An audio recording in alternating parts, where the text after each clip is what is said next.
Tyler Gentry with L2 Realty. I'm Trevor Stoll with L2 Realty.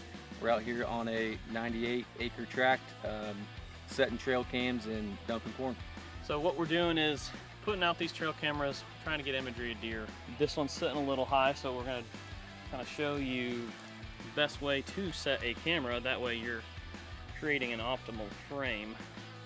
So as you can tell, that one was high. We'll probably have to loosen the straps here.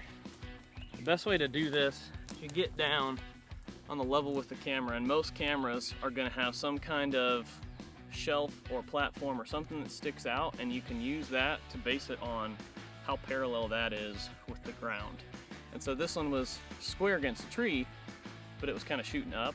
So typically we're going to actually want it just slightly angled down. And most cameras don't have brackets, they don't have things that you can adjust the level. This is a trail camera user's best friend.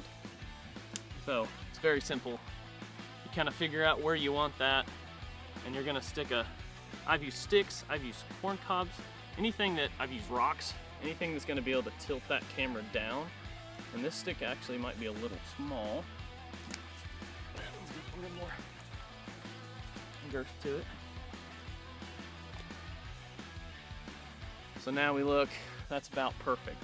Angled down just right. We've got her off. I'm gonna put a new card in there.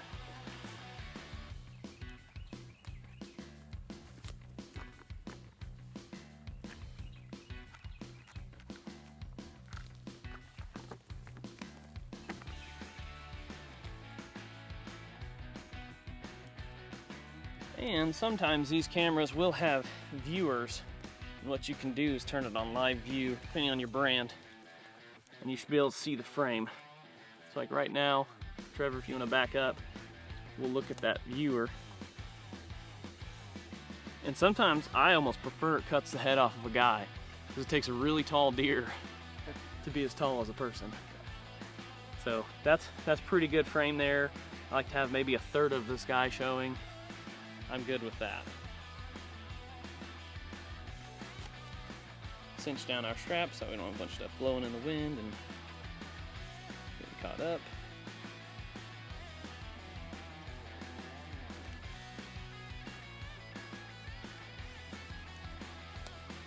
And we're rolling.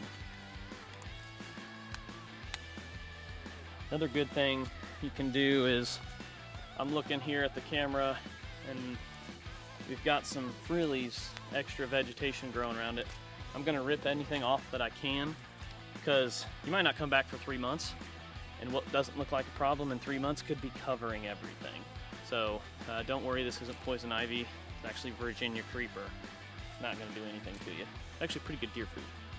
So we're just gonna rip off any green vegetation here that's close. Okay, so we just mentioned clearing stuff out in front of these cameras. This is a great example. It's been, I don't know, a month, maybe 6 weeks since this one has been set up. And I bet there was nothing growing when you put it up. There might have been a stump or something.